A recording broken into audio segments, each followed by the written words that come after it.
daahir calisow iyo sharma boy yaa taageersan tahay sharma boy maxaa ku taageersan tahay wiil wadani waaye oo qalbi wanaagsan marka maxaa lana daahir calisow walaal macani kan wiilka waa ka weyn tahay wiil loo jar dhali kartaa maxaa wiilka ka daganta ka dhigi kartaa ameenka si okay si toos ah daahir calisow maxaa halka ugu dir leed daahir calisow dila calisow wajina malaan dila calisow adduunka waa dhibta walaal macani caliyada ilka jaamaal dhaafan ku dhigay waataasa aad iyo aad u mahadsantahay sharmana hal fariin u dir sharma bay guula ku ridan waqti walba garabkaada anaga Soomaali maxamed aan ahay asxaabta qaaliga ah waxa idin la hadlay oo nasaan u dhaawacan way maxmaamin yaxye asxaabay waxa igu dhacday aragkii la ii dilay waxa waaye maadaama aan cadaalad iyo xaq ka hadlay oo aan ka hadlay runta jirto ee sharma boy iyo daaq darji loo geystay waxa dhacday maanta markay saacad baleysay halka saac haweenimo waxay soo wacay dhalinyaradaasi ka koobnaayeen 8 qof waxay yiraahdeen walaal shaqbaaba kuwa qaar aan aqoon u leeyahay waxay yiraahdeen biyaa la hadlayna shaqbaaba markaas ku yiri haa waa diyaar busti aqoon ab u lahaa waxa dhacday in la yiraahdo brother waxa rabaa inaan kula hadlo oo kulkulba aan kula hadlo kala hadla arrinka sharma boy iyo waxyaabo ku saabsan waxa yiri brother diyaar waay xubka qabi waxa dhacday dhalinyartii inaan u tago markaan u tago inay gaari i gashtaan oo yiraahdaan brother inta ku soo wada hadlayna wad waxay aniga baabuurka ku sii jiro waxa liigu kor wacay dikli yiraahdo Axmed Rashiid markii liigu wacay waxay yiraahdeen intee joogtaa waa ku imaanayna anigu waxa siri hadii aad gabatid ama hadii aad cabsi aad isgelisid waxaad iska dhigaysaa qof dambiile ah ha iska dhigin qof dambiile maadaama aad dambi lahayn because Axmed Rashiid wuxuu hawshiisa ay tahay inuu dilo rag tuugada ah rag wax dhaco rag toorada wato iyo rag biskoolada wato aniga intaasi kama saabsani mar ku jiri waxa la ii soo kaashtay dhalinyartii markay wada hadal bilaabeen oo meesha agaaribeen la dhaho Jam Street Alxayaat dhalinyartii waxay bilaabeen in haraantin la igu qabto mid ka mid ah wajiga uu iga haraantiyo markaan kacay aan u gegsan waayay aan gacan u qaaday oo isdagaalay waxay ka koobnaayeen markaas 2 qof ayaa gadaal uga soo dirsoontay kadib waa la iskiigu kaytay dooriyaa leela soo baxay toori markii leela soo baxay aniga markii waxaan waa istaagay oo waan isdajiyay waa la iskiigu kaytay markaan arkay in gacaqaad badan la igu sameeyaayo waxaan bilaabay inaan iska dhiciyo sidoo kale tiriba waxay siri brother waa dhibatay intaan la dhimanin ka hore geestirimo u dhimo gacan ayaan u qaaday markaan gacan u qaaday waa la iga badiyay maadaama la iga badnaa waxaan noqday geesi garab waayay oo mataqaanayo weel iska saari waayay kadib waxaa dhacday in oo mataqaanaa baabuurka markay gistaan ayagoo hanjabaad iyo wax walba wadaan iyo irbaaxshi iyo gacan qaad wax walba waxaa dhacday inay dhahaan yar la yiraahdo cadaan model iyo inta majeerteena badan waxaa balna waa inaan meel saaro oo magaalkiisa nabad ku noolaanin waxay yiraahdeen adigoo la majeerteen ahayn waxaad majeerteen oo daba dhaqlaynaysid waxaa tahay daba dhilif majeerteen waxay ahaayeen dad awooyaasheena xirxiray dad awooyaasheena gumaaday iyo gacqaad fara badan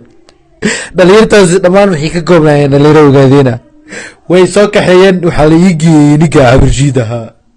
markii Axmed Rashiid la ii geeyey inta Axmed Rashiid la ii geeyey ka hor baabuurkii tay u wadeen hajabaad badan ay u wadeen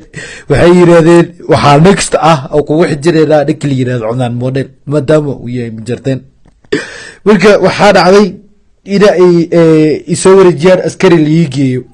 askari walba la ii geeyo wuxuu igu sameeyay gacaqaad wali irbaaxay wali feeray kadib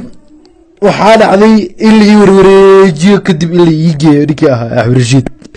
Rashiid markii la ii geeyey wuxuu yiri wuu ka naaxay wajigayga iyo dhaawacay saaran wuxuu yiri aniga raalli kameehi waxay soo wacday baabada hooyada laakiin raalli kameehi wax lagu sameeyay waxaa weydiiyay haddii aad raalli ka ahayn waxaa kugu kalifay inaad mataqaanaayo aad ii soo adeegsid dhalinyartaasi adigoo awood u laha inaad ii imaadid oo aad ila hadashid wuxuu yiri waa ka xumaay waxa u maleynay inay ii keenayeen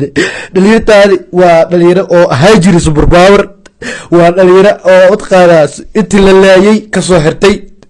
waxaana loo laayay darta qabiil darteeda waxay yihiin dhalinyaro maanta ku jooga magaalada xoog iyo gubaad iyo mataqaana qawac dhalinyartaasi waxay ii sheegteen awood xad dhaaf ah awooddaasi oo ahayd inay yihiin ogaadeen magaalkani ogaadeen ka tiriyaan ani ahay daba dhilif ma jarteen maadaama aan gabar ma jarteen wax la sameynaayo aan wax la jilaayo aan muuqaal la duubaayo marka waxaa dhacday in ay yidhaahdeen sharmaboy iyo waxyaabaha ku xilisay inay igu soo ogaan ama ay dhahaan toori ayaad wadataa toori ayaad igu dishay ninka waxaa dhacday kadib inay dhahaan toori ayaad dadka ku dishaay ama toori ayaad wadataa waxay yidhaahdeen cadaamodel iyo dhalinyaro oo asaga dabaraacsan haddii nabad ku noolaadaa magaalkan anaga rag marihin waxaa dhacday in axmed rashiidkii uu dhaho waa ka xumaay waxyaabaha falkufoosh lagugu dhimay markii lai dhaawacay lai jugeeyey wejigayga dhaawaca lai saaray waxba iima taraysa raalloqo waxbana iima taraysa wax la iigu sameeyey ragga dhaayo iyo dumarka dhaayo sharmaboy wuxuu waxaan u sameynayaa views darteeda wuxuu waxaan u sameynayaa in uu mataqaanaayo oo qabiil iyo waxaas diriyo aniga waxaa la ii dhaawacay waa su-aal aniga ma baqaay waxaa ballan qaadayaa waxaa ilaahay hortiisa ku dhaaranayaa haddii aan wax la ii dilin inaan gacanteeda wax ku dilanayo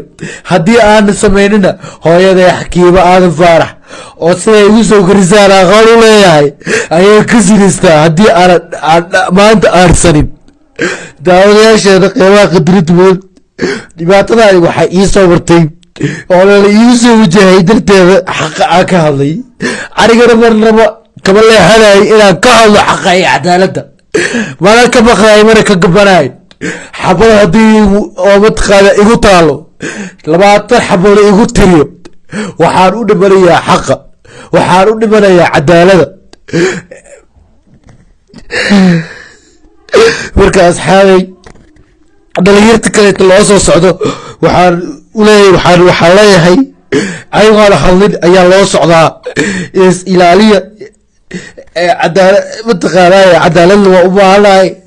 Soomaaliya haddii aad xishmad iyo mataqaanaa wax walba aad iga haysid aan hal maalin kaa qosliyey aan hal maalin kaa farxiyey tookada waa tookadeeda aad iga farxiyeen inaad iga farxisid inaad waxaan doonayaa aad ii banaan baxaan ii istaagaan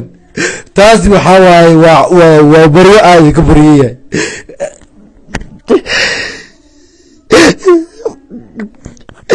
waxaa ballan qaadayaa intii waxay igu soo gaarsiiyey dhaawac intii gaarsiiyey haddii aana ka aarsanin waxaan isku bedelanayaa naag naasa leh waxaana mataqaanaa ilaahay hortiisa aan ku dhaaranaya haddii aan ka aarsan waayo ilaahay inuu cadaabo jahannama salkeeda imari ilaahu cadaabo jahannama salkeeda imari haddii aan aarsan waayo aad iyo aad u mahadsan tahay.